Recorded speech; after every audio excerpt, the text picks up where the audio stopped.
Los creyentes estarán firmes en la verdad, no siendo llevados por todo viento de doctrina, o siendo niños inmaduros, sino que seguimos creciendo en Cristo porque el cuerpo funciona como debe funcionar, siguiendo a su cabeza y las estructuras que Él ha establecido para que cada miembro haga su parte.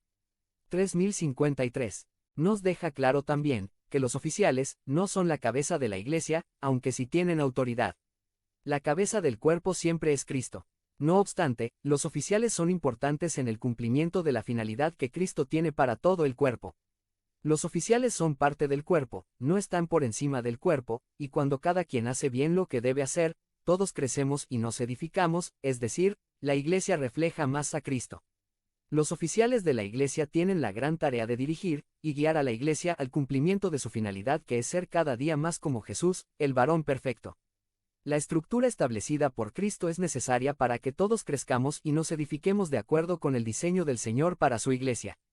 Las próximas semanas estaremos abordando la función de cada uno de los oficios que han permanecido en la iglesia hasta nuestros días, pero bástelo aquí reflexionado para comenzar a ver la existencia de estos oficios dentro de la iglesia como parte del plan de Dios para tu vida y mi vida.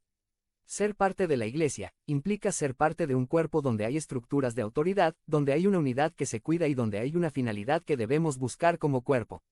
Y en todo esto, los oficiales de la iglesia tienen un papel importante a desarrollar. Oremos por ellos, apoyemos su ministerio, exhortémoslos también cuando sea necesario, cuidemos sus vidas y familias, porque al hacerlo estamos cuidando el crecimiento y edificación del cuerpo para vivir para la gloria de Dios. Conviértete en miembro del canal y sé un instrumento de la palabra de Dios. No dejes pasar esta oportunidad de impactar vidas, haz clic en el enlace de la descripción ahora y ayúdanos a difundir la palabra de Dios. El Rey nació. Su adoración by Wilbur Madera Rivas. Summary. Jesús es el Salvador, pastor y Rey de su pueblo. Cuando piensas en el nacimiento del Rey, ¿qué imagen viene a tu mente? Creo que es inevitable pensar en la estampa clásica del nacimiento donde está el niño en el centro acostado en el pesebre, rodeado de José y María, y luego están los pastores y en muchos casos, incluso los sabios de Oriente. Por supuesto, también se cuelan en la imagen algunos animalitos de corral. Todos muy bien acomodaditos para la foto. Esta imagen es clásica y ha cautivado nuestra imaginación por generaciones en el occidente. Pero al hacer un análisis a mayor profundidad de la imagen, resulta algo de lo más confuso y sorprendente. Cuando lo piensas no puedes evitar la interrogante: ¿qué hacen estos personajes alrededor del rey que ha nacido? ¿Qué hacen esos jóvenes padres como los responsables de crecer al rey? ¿Qué clase de calidad de vida le van a poder proveer? ¿Qué hacen los pastores ahí? ¿Cómo? ¿Por qué? Y estos otros personajes enigmáticos que ni siquiera judíos son, ¿qué hacen en el cuadro? Los que estuvieron alrededor del nacimiento del rey fueron personas de lo más 3054.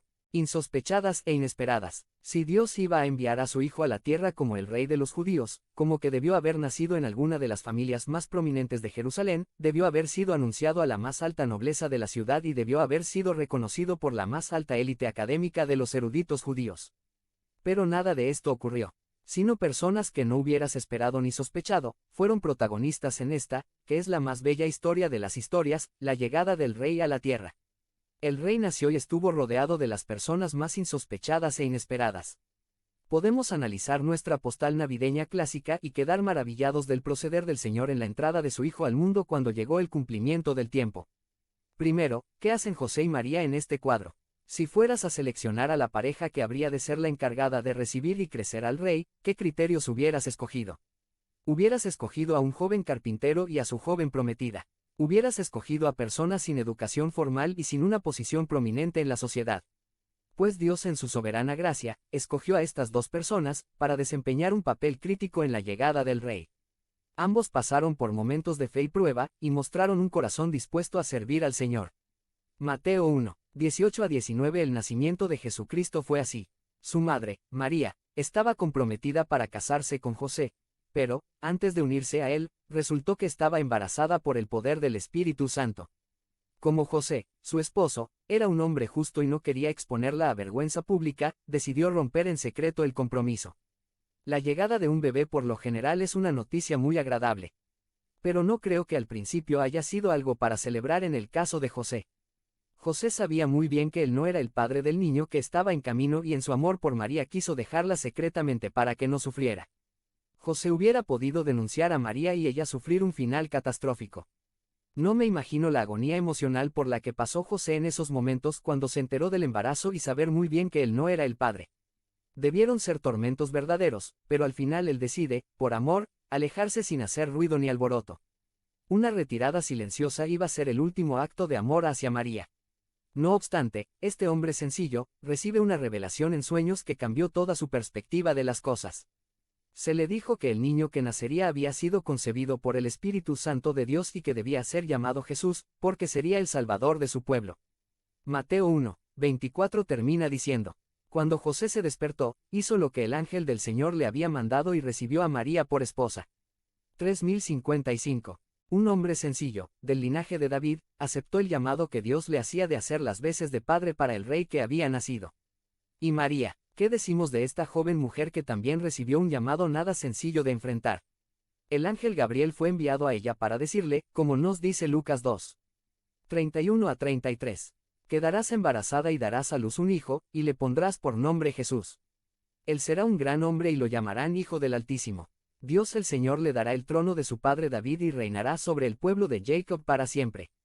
Su reinado no tendrá fin. La noticia de un embarazo para una mujer que desea tener hijos es siempre una buena noticia, pero para una mujer joven que aún no está en un matrimonio consumado debió haber sido algo inquietante. Y más cuando le aclararon que este niño que esperaría no tendría un padre biológico humano, sino que ocurría algo que ni aún hoy podemos entender, esta milagrosa concepción. No obstante, aun con todo lo inquietante y desconcertante que pudo haber sido este anuncio, María, esta mujer descendiente de David, respondió de esta manera al llamado que Dios le hacía, en Lucas 2. 38. Aquí tienes a la sierva del Señor, contestó María. Que él haga conmigo como me has dicho. Tanto María como José, dos personas sencillas, sin tantos recursos que ofrecer, creyeron el anuncio y se sujetaron al llamado a la gran responsabilidad de ser los encargados de recibir al Rey, al Salvador, al Hijo de Dios que venía al mundo. Cuando vemos nuestra postal del nacimiento y los vemos ante pesebre, ante Rey, sabemos que son los padres más inesperados e insospechados para el gran Rey que nació. No obstante, estuvieron dentro del cuadro del plan de Dios para la redención del ser humano a través de su Hijo. Jesús es su nombre, que significa Salvador, porque como se les dijo a José y María, Él salvaría a su pueblo de sus pecados. Jesús es el Salvador de su pueblo. Pero, si regresamos a nuestra postal navideña, vemos a otros personajes insospechados. ¿Qué hacen los pastores en el cuadro? Los pastores en esos tiempos no gozaban de muy buena aceptación ni religiosa ni socialmente. Como la naturaleza de su trabajo era estar básicamente ausente de la vida religiosa la mayor parte del tiempo, no cumplían con los rituales, las fiestas y otro tipo de ceremonias religiosas, por lo que eran vistos como personas no aceptables religiosamente hablando. Tampoco gozaban de buena reputación socialmente. En las cortes no se les permitía ser testigos. La palabra de un pastor de ovejas en aquellos tiempos no tenía mucha credibilidad. Además, imagínate estar todo el día cuidando un rebaño de animales malolientes a la intemperie. Los pastores no eran el tipo de personas que quizá invitarías a tu cena navideña de esta noche. Cuando un pastor trabajando pasaba junto a ti, no podía pasar inadvertido. En fin, los pastores eran las personas más 3056. Inesperadas para recibir este anuncio. Lo último que haría sería pensar en dar este anuncio a los pastores. Pero Dios, no solo les envía una simple nota sino envía todo un destacamento de ángeles para anunciarles, como nos dice Lucas 2.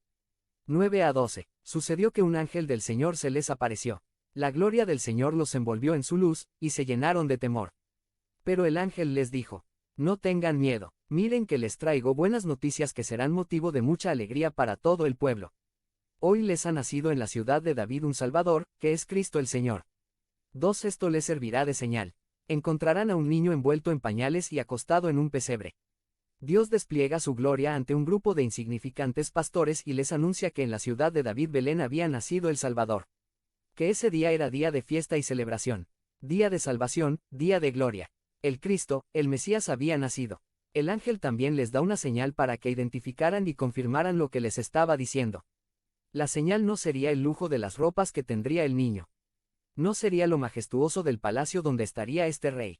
No sería el séquito que tendría a su alrededor el pequeño. La señal era algo totalmente inesperado.